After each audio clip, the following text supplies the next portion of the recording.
क्या आप जानते हैं कि साधु और योद्धा के बीच क्या संबंध है? क्या ऐसा हो सकता है कि ध्यान और तपस्या में लीन व्यक्ति अचानक तलवार उठा ले? क्या आंतरिक शांति कभी बाहरी संघर्ष में बदल सकती है?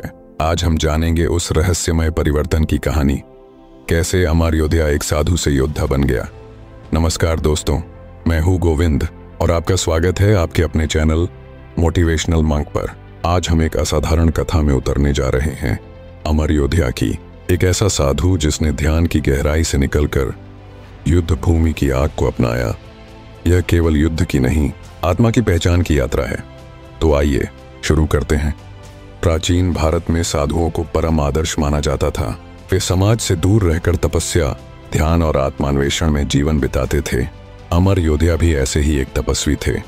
लोग उन्हें पूजते थे, उनके प्रवचन सुनते थे और उन्हें जीवित संत मानते थे। पर भीतर कुछ और चल रहा था। साधु होने का अर्थ था त्याग, मौन और समर्पण। लेकिन अमर योद्धा के भीतर एक बेचैनी पनप रही थी। हर दिन ध्यान में बैठते समय उनके भीतर एक आवाज गूंजती थी, क्या यही पूर्णता है? क्या इस मौन के बाहर भी कोई कर्तव्य है? उन्हें समाज की अपेक्षाएं बांध रही थीं। गांव वाले उन्हें श्रद्धा से देखते थे, लेकिन उस श्रद्धा में एक दबाव छिपा था। उन्हें कभी क्रोधित नहीं होना चाहिए, किसी संघर्ष में नहीं पड़ना चाहिए। लेकिन अमर योद्धा के भीतर कई सवाल उभरने लगे थे। क्या अन्याय सहना भी एक प्रकार का पाप है? क्या केवल ध्यान से संसार बदलेगा? जब वे बालक थे तब उन्होंने एक दृश्य देखा था। एक स्त्री की अस्मिता लूटी जा रही थी और साधु वर्ग मौन था। उस दिन से उनके भीतर एक बीज बोया गया। क्या धर्म का रक्षक मौन रह सकता है? वो बीज अब अंकुर बन चुका था और परिवर्तन का समय आ गया था। अमर योद्धा हर दिन ध्यानस्थ बैठते थे, लेकिन मन स्थिर नहीं था। एक ओर समाज उन्हें आदर्श मानता था, दूसरी ओर भीतर एक युद्ध चल रहा था। वे अपने आप से पूछते, क्या मेरा जन्म केवल साधना के लिए हुआ है या फिर मुझे वह करना है जो कोई और करने से डरता है? उनके गुरु ने एक बार कहा था, सच्चा साधु वह है जो भीतर के युद्ध को शांत करे। पर अब अमर योद्धा के भीतर शांति नहीं, बल्कि प्रश्नों का अरण्य था। वे जानते थे कि शांति केवल भीतर की नहीं, बाहर की भी होनी चाहिए। और बाहर अन्याय का शोर बढ़ता जा रहा था। एक दिन गांव में एक दुखद घटना घटी। कुछ लुटेरे आए, मंदिर लूटा और ग्रामीणों को पीटा। अमर योद्धा वहीं पास ही ध्यान में थे। गांव वाले उनकी ओर देख रहे थे जैसे कोई चमत्कार होगा, लेकिन वे कुछ नहीं कर पाए। उनकी आत्मा उस दिन बहुत कुछ खो बैठी। रात को जब वे ध्यानस्थ हुए, उनके मन में एक ही दृश्य घूम रहा था। एक बच्चे की चीख, बचाओ बाबा। उनका मौन उस चीख के आगे बौना लग रहा था। वह ध्यान टूट गया। पहली बार वर्षों बाद उन्होंने आंखें खोलीं और एक निर्णय लिया, अब मैं केवल देखने वाला नहीं बनूंगा। इस निर्णय के बाद अमर योद्धा की साधना बदल गई। अब ध्यान में मौन नहीं, संकल्प था। अब तप में त्याग नहीं, ऊर्जा थी। उनके शिष्य यह परिवर्तन देख रहे थे, पर समझ नहीं पा रहे थे। गांव में यह चर्चा फैल गई, अमर योद्धा कुछ बदल रहे हैं। और बदलाव की आंधी बस शुरू ही हुई थी। उन्होंने अपने पुराने शिष्यों को बुलाया और कहा, तपस्या का अर्थ केवल आत्मा को मुक्त करना नहीं होता, बल्कि जहां आवश्यकता हो वहां धर्म की रक्षा करना भी होता है। कुछ शिष्य भ्रमित हुए, कुछ डर गए, पर कुछ ने पहली बार उनके नेत्रों में एक अग्नि देखी। एक साधु की नहीं, एक योद्धा की। अब उन्होंने यात्राएं शुरू की। वह अन्य मठों में गए, संतों और विद्वानों से मिले। कुछ ने उनका स्वागत किया, कुछ ने आलोचना की। एक संत ने कहा, तुम अपना मार्ग भटक रहे हो। अमर योद्धा ने मुस्कुराते हुए उत्तर दिया, शायद मैं अपने असली मार्ग पर अभी आया हूं। इस यात्रा में उन्होंने अनेक अनुभव प्राप्त किए। एक कबीले में उन्होंने देखा कि संत लोग ही गांव की रक्षा कर रहे हैं। वहां शस्त्र और शास्त्र साथ साथ चलते थे। वहां उन्हें एहसास हुआ कि धर्म की रक्षा केवल प्रवचन से नहीं होती, कभी कभी तलवार भी उठानी पड़ती है। अब अमर योद्धा को अपने भीतर की दो आवाजें सुनाई दे रही थीं। एक कहती, तुम साधु हो, संयम रखो। दूसरी पुकारती, तुम रक्षक हो, उठो। यह टकराव उन्हें रुला देता था, पर उस संघर्ष में से ही जन्म हुआ एक नए अमर योद्धा का, जो न तो केवल साधु था, न केवल योद्धा, बल्कि दोनों। अमर योद्धा गांव लौटे, लेकिन अब उनकी आंखों में वो शांति नहीं थी जो लोग पहले देखते थे। अब वहां एक तेज था, धर्म के प्रति जागरूकता का, संकल्प का। गांव वालों ने देखा कि वह अब केवल प्रवचन नहीं देते, बल्कि किसानों की रक्षा, महिलाओं की सहायता और युवा लड़कों को दिशा देने लगे। उन्होंने गांव के नौजवानों को एकत्र किया, उन्हें आत्मरक्षा सिखाई, न्याय के सिद्धांत समझाए। उनका कहना था, ध्यान करना जरूरी है, पर अन्याय के समय हाथ बांधकर बैठना अधर्म है। गांव के बुजुर्गों ने उन्हें टोका, पर अमर योधिया ने दृढ़ स्वर में कहा, अब मौन मेरा धर्म नहीं रहा। धीरे धीरे उन्होंने तलवार चलाना भी सीखा। यह किसी आक्रोश से नहीं बल्कि पूर्ण जागरूकता से आया। उनके हर वार में संयम था, हर रक्षा में करुणा। उनका प्रशिक्षण एक साधु की तरह ही था। अंदर शांति, बाहर सक्रियता। उनकी साधना अब हथियार के साथ भी जारी थी। एक दिन एक और गांव पर हमला हुआ। इस बार अमर योधिया ने पीछे नहीं देखा। वह सामने आए और अपने शिष्यों के साथ लड़ाई लड़ी। लोग चकित थे। क्या यही वो साधु है जो कभी बोलता भी नहीं था? आज वह अत्याचारियों को खदेड़ रहा था और हर वार के साथ धर्म की रक्षा कर रहा था। उस युद्ध के बाद वह घायल हो गए। शरीर पर घाव थे, पर मन शांत था। जब किसी ने पूछा, क्या यह युद्ध तुम्हारी साधना से भटकाव नहीं है, तो अमर योधिया ने उत्तर दिया, यह मेरा मार्ग है, जहां शांति की रक्षा के लिए संघर्ष करना भी साधना है। उनका नया जीवन शुरू हो चुका था। अब वे न तो पारंपरिक साधु थे, न ही क्रूर योद्धा। वे एक आदर्श बन गए, एक रक्षक संत। उनकी ख्याति फैलने लगी। दूर दराज से लोग आने लगे उनसे मार्गदर्शन पाने के लिए। उन्होंने कोई मठ नहीं बनाया, बल्कि न्याय को अपना धर्म बना लिया। राजा तक उनकी कहानियां पहुंची। दरबार से निमंत्रण आया।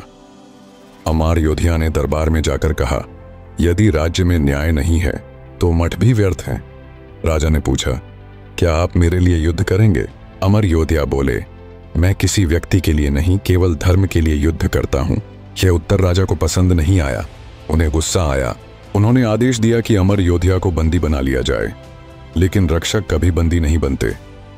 अमर योधिया वहां से निकल आए और जनता में समा गए। अब वह किसी दरबार के नहीं, बल्कि हर पीड़ित आत्मा के रक्षक बन चुके थे। गांव गांव जाकर उन्होंने अत्याचार के विरुद्ध आवाज उठाई, कभी प्रवचन से, कभी प्रतिकार से। लोग उन्हें धर्म योद्धा कहने लगे। उनका नाम अब केवल साधुओं की सूची में नहीं, बल्कि योद्धाओं की गाथाओं में भी लिखा जाने लगा था। और यह गाथा अभी पूरी नहीं हुई थी। एक समय ऐसा भी आया जब उन्हें अपने गुरु से फिर भेंट करनी पड़ी।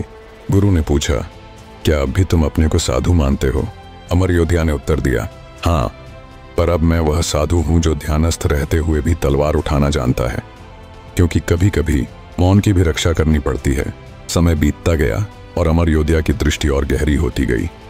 उन्होंने युवाओं को केवल शस्त्र ही नहीं सिखाए, बल्कि संयम, क्षमा और विवेक का महत्व भी बताया। योद्धा वही है जो युद्ध से पहले सोचता है और युद्ध के बाद पछताता नहीं। ये उनके प्रिय वाक्य थे। धर्म उनके लिए अब किताब नहीं, कर्म था। एक दिन एक नौजवान उनके पास आया और बोला, मैं भी योद्धा बनना चाहता हूं। अमर योधिया ने पूछा, तू किससे युद्ध करेगा? लड़का बोला, जो अन्याय करता है उससे।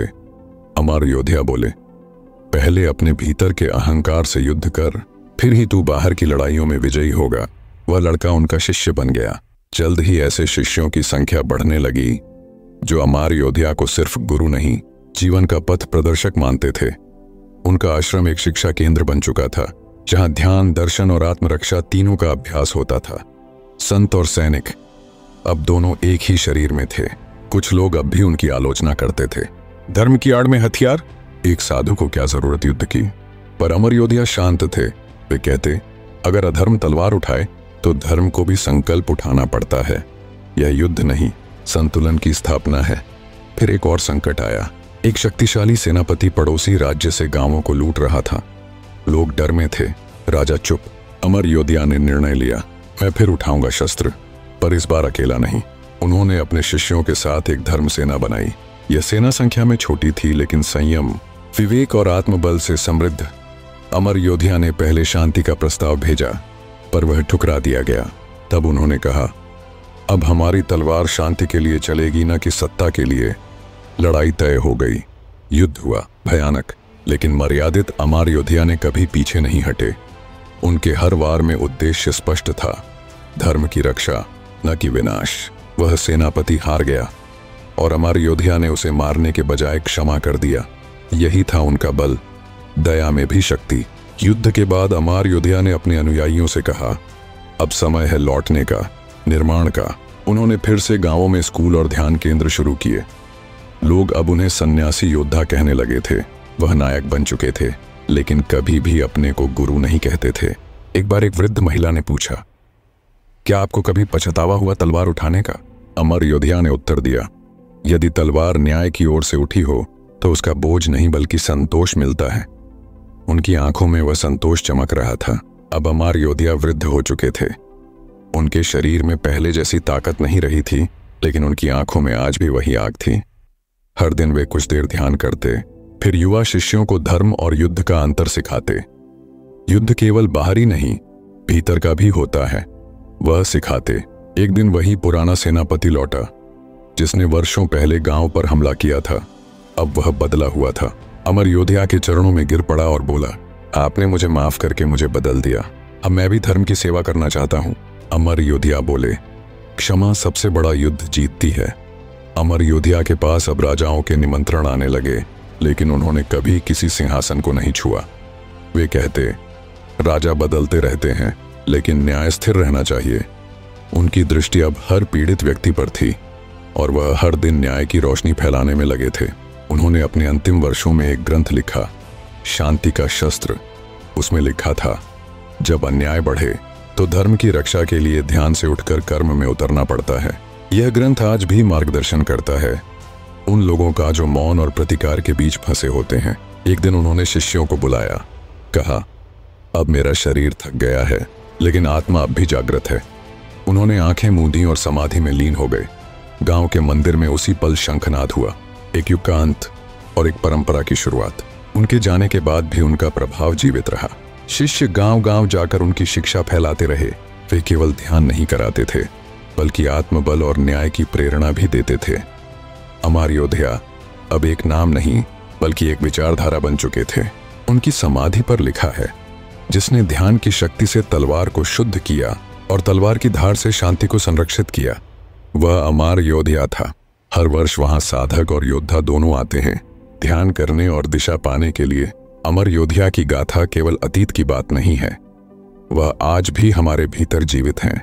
जब हम अन्याय देखकर चुप रहते हैं या जब हम न्याय के लिए उठ खड़े होते हैं, उनकी कहानी हमें बार बार याद दिलाती है, धर्म केवल विचार नहीं, व्यवहार भी है।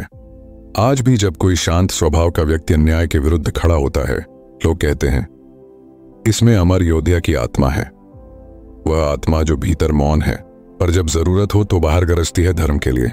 उनकी कहानी इस सत्य को पुष्ट करती है कि हमारी पहचान स्थिर नहीं है। जो साधु है वो योद्धा बन सकता है, और जो योद्धा है वह भीतर साधु भी हो सकता है। मनुष्य की आत्मा कभी एक रूप में बंधी नहीं होती। वो सिखाते हैं कि धर्म केवल ग्रंथों में नहीं, बल्कि रोजमर्रा के फैसलों में है।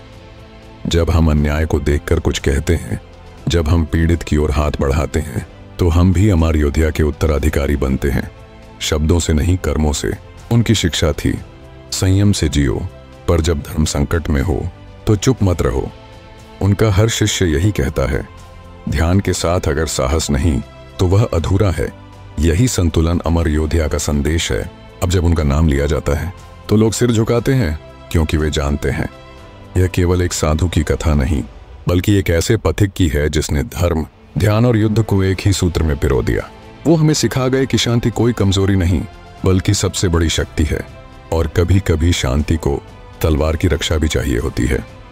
अमर योद्धा ने दिखा दिया कि वास्तविक साधु वही हैं जो समय आने पर युद्ध भी कर सके। उनकी गाथा से यही शिक्षा मिलती है, अगर धर्म संकट में हो तो चुप रहना भी अधर्म है, और जब आत्मा पुकारे तो साधु से योद्धा बन जाना ही सच्ची साधना है। यही अमर योद्धा का वास्तविक स्वरूप है। जब शिष्य एकत्र होते हुए कहते, गुरुदेव आज आप मौन क्यों हैं? अमर योद्धा मुस्कुराते और कहते, जब भीतर शांति होती है तो शब्दों की जरूरत नहीं रहती। उनका मौन भी शिक्षा बन गया था। वो अब भी हर दिल को छूते थे, बिना बोले, बिना लड़े, सिर्फ उपस्थिति से। एक बालक उनके पास आया और बोला, मुझे योद्धा बनना है पर डरता हूं। अमर योद्धा ने कहा, जो डर को पहचानता है वही सच्चा योद्धा बन सकता है। उस दिन से वह बालक भी अपने डर से लड़ने लगा और अमर योद्धा का अनुयायी बन गया। बुजुर्ग होने के बावजूद अमर योद्धा कभी थके नहीं। हर सुबह सूरज के साथ उठते, ध्यान करते, फिर लोगों से मिलते। उनका जीवन एक उदाहरण था, ध्यान और कर्म का संगम, और उनके जाने से पहले यह संगम हर दिल में गूंजने लगा। एक शिष्य ने पूछा, आपके बाद हमारा मार्ग कौन दिखाएगा? अमर योद्धा ने उत्तर दिया, अगर तुमने मुझे ठीक से सुना है तो तुम्हारे भीतर ही तुम्हारा गुरु होगा। उनकी आंखें बंद हो गईं, पर उनकी शिक्षा जीवित रही, हर शिष्य की आत्मा में बसकर। अगर अमर योद्धा की यात्रा ने आपको छू लिया तो कमेंट करके बताइए, क्या आपने भी कभी खुद से संघर्ष किया है? वीडियो को लाइक करें और मेरे चैनल आपका चैनल नाम को सब्सक्राइब करें ताकि आप अगली प्रेरणादायक कहानी मिस न करें। धन्यवाद।